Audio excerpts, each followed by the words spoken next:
In 1907, 3 years before the secret meeting that would change American banking forever, the United States Geological Survey did something strange. They tested the soil under Jekyll Island. Not once, twice. The first test came back with results so unusual the lead surveyor refused to sign off on them. The second test, ordered by a different department entirely, was completed in October of that year and immediately classified. Today, neither report has ever been released to the public. And the men who would soon gather on that island, they never explained why. If you find stories like this fascinating, hit that subscribe button before we go further. We dig into the history official sources do not want you asking questions about. Now let's get into what really happened on Jekyll Island. Jekyll Island is famous for one reason. In November of 1910, 6 of the most powerful men in American finance boarded a private train car under fake names and travelled to a private island off the coast of Georgia. What they wrote there became the blueprint for the Federal Reserve. The meeting itself was denied for years. The participants lied about it under oath. When the truth finally came out, the story became one of the most famous moments in American economic history. But there is a piece of the story almost no one talks about. 3 years before that meeting, the same island was being studied by people who had nothing to do with banking. They were geologists, engineers, men who worked for the Department of the Interior under a contract that has since been quietly removed from the Federal Records database. They came to Jekyll Island in the spring of 1907 to do something simple: test the ground. What they found, according to the 2 surviving handwritten field notes that researchers have managed to locate, made them stop the survey halfway through and request a second team. The first test was conducted in April of 1907 along the western shore of the island. Standard procedure at the time was to take core samples down to about 30 feet. The team, led by a surveyor named Henry Caldwell, drove their equipment exactly 12 feet before hitting something they could not get through. Not bedrock, not coral, something else. The field notes describe a layer of material so dense and so uniform that the drilling team initially assumed they had hit an old foundation. But Jekyll Island in 1907 had only one significant structure on it, the famous Jekyll Island Club, and it was nowhere near where they were drilling. Caldwell ordered the team to move to a second location, then a third. Each time they hit the same thing at roughly the same depth, a flat, impossibly even layer of compacted material running across what appeared to be the entire western half of the island. The men working the drill that morning later said the sound it made when it struck the layer was wrong. Wood gives, stone fractures, coral crumbles, whatever they hit at 12 feet did neither. It rang. I have to pause here for a second. Because what I just described, that is one case from a much larger pattern. There are 35 documented cases in a document I put together. Different cities, different decades, different types of evidence. Every single one follows the same sequence: discovered, documented, acquired, disappeared. I could not fit all of it into a video. It's in the pinned comment below. Find it before we continue. A low, resonant sound that one of the labourers described as a bell muffled under wet sand. When they pulled the bit out, the steel cutting edge had been worn smooth on one side, as if it had been polished by friction against something harder than itself. Then it gets stranger. When the team finally managed to extract a sample from one of the deeper boreholes, the lab analysis came back with mineral readings that did not match the surrounding Georgia coast. The composition included trace elements consistent with what some researchers today describe as fused soil. The kind of soil you only get when something extremely hot or extremely heavy or extremely old has been pressing down on it for a long, long time. Henry Caldwell wrote a brief summary of the findings and submitted it to his superiors. Then he left the project. He never spoke publicly about Jekyll Island again. His personal papers, donated to a regional historical society after his death, contain exactly one reference to the survey.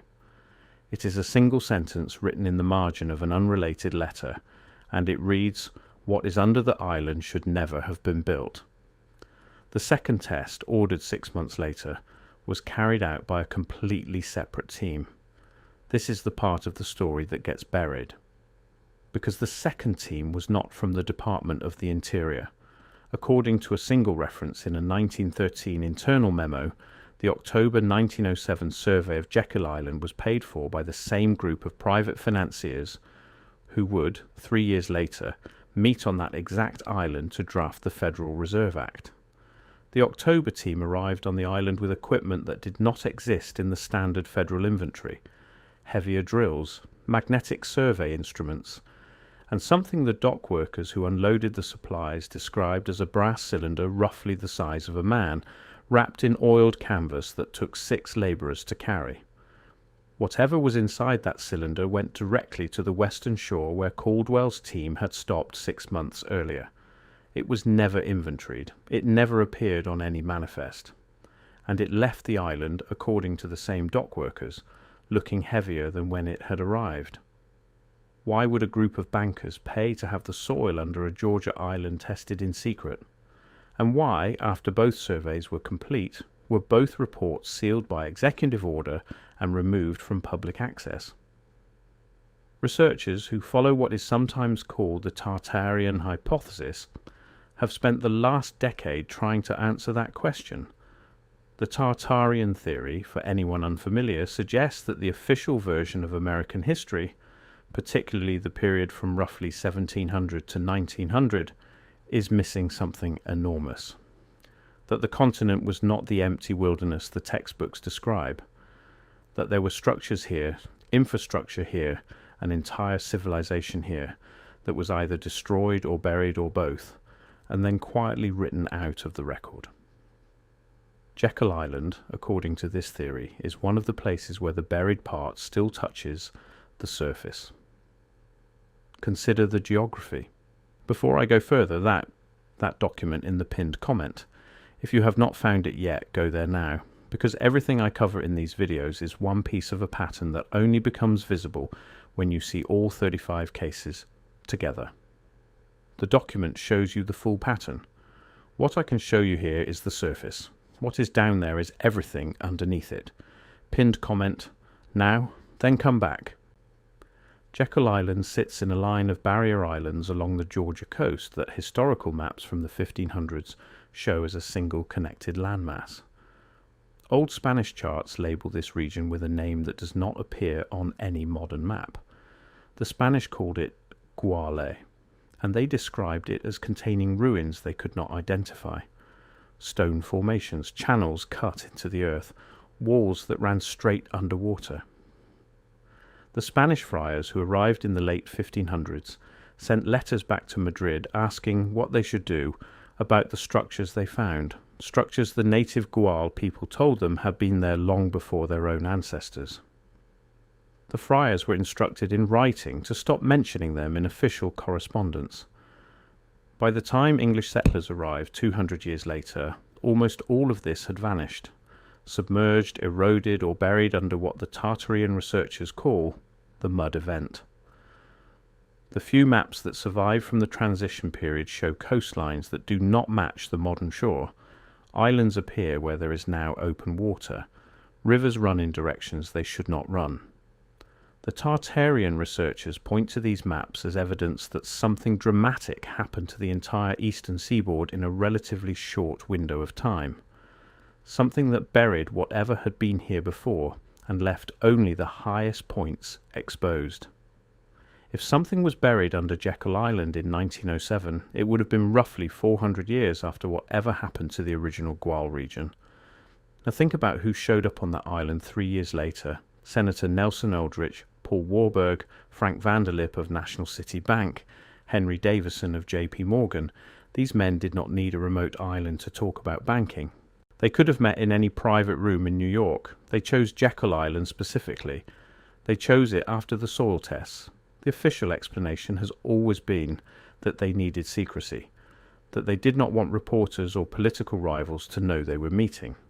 But Jekyll Island in 1910 was not just a remote location. It was owned, every square foot of it, by the Jekyll Island Club. And the Jekyll Island Club was a private hunting and social club whose membership list included the same men who had paid for the second soil test 3 years earlier. In other words, the people drafting the Federal Reserve Act on Jekyll Island in 1910 were meeting on land they knew something about that the public did not. What did they know? The official records do not say.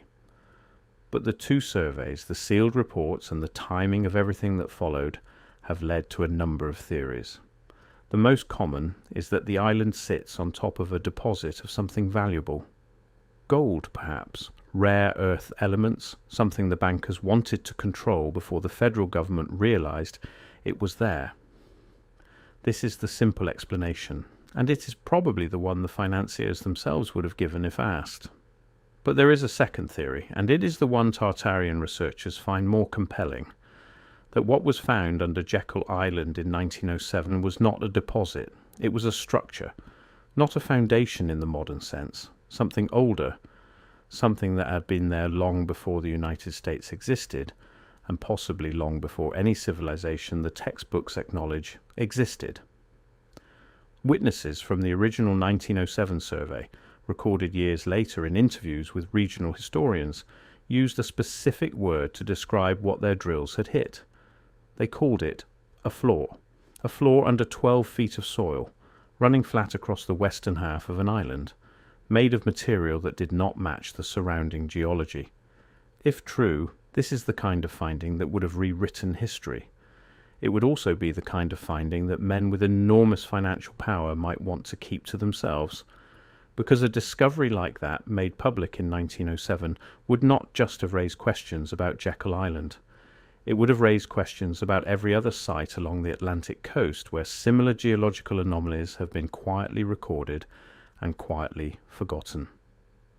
Consider Cumberland Island, 50 miles south. The same flat layer, recorded by a private surveyor in 1923, written up in a single paragraph in a regional geology journal, never followed up on. Consider Hilton Head, 200 miles north, where construction crews building the original resort in 1956 reported hitting an artificial floor of unknown composition at roughly the same depth before being told to fill the boreholes and move the resort blueprint 200 yards east. Consider the 1971 cable survey off the coast of Savannah, which detected a regular grid pattern in the seabed sediment that the Navy classified the same week it was found. None of these reports on their own would mean anything. Together they form a line that runs the length of the Georgia and Carolina coasts, a line that touches Jekyll Island almost exactly where Henry Caldwell's drill bit stopped. There is one more detail worth mentioning. In 1947, 40 years after the original surveys, the National Park Service began the process of acquiring Jekyll Island from its private owners. As part of the transition, a routine geological assessment was scheduled for the following spring. According to the Park Service's own internal records, that assessment was cancelled. The reason given was funding. But the actual contract for the work, which has since been located in a separate archive, was not cancelled. It was reassigned. The same survey team that had been hired to study Jekyll Island was instead sent to a different barrier island 50 miles to the south. They never returned to Jekyll. The ground there has not been independently surveyed since. Today the island is a state park. Tourists walk along the beaches where Henry Caldwell's drilling team stopped working in 1907. They visit the restored clubhouse where the Federal Reserve was conceived, and underneath all of it, 12 feet down, something that two separate surveys could not identify and four sealed reports refused to describe, is still there, waiting. For what? No one can say. Because the only people who knew the full story died decades ago, and they took the answer with them. But here is the question worth asking. If the soil under Jekyll Island held nothing unusual, why were the tests sealed?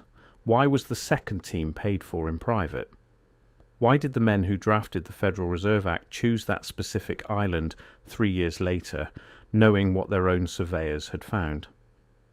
History gives us the meeting. It gives us the names, the dates, the documents that came out of those 9 days in November 1910. What it does not give us is the ground those men were standing on. And the longer that ground stays sealed, the more obvious it becomes that something about Jekyll Island was never meant to be remembered.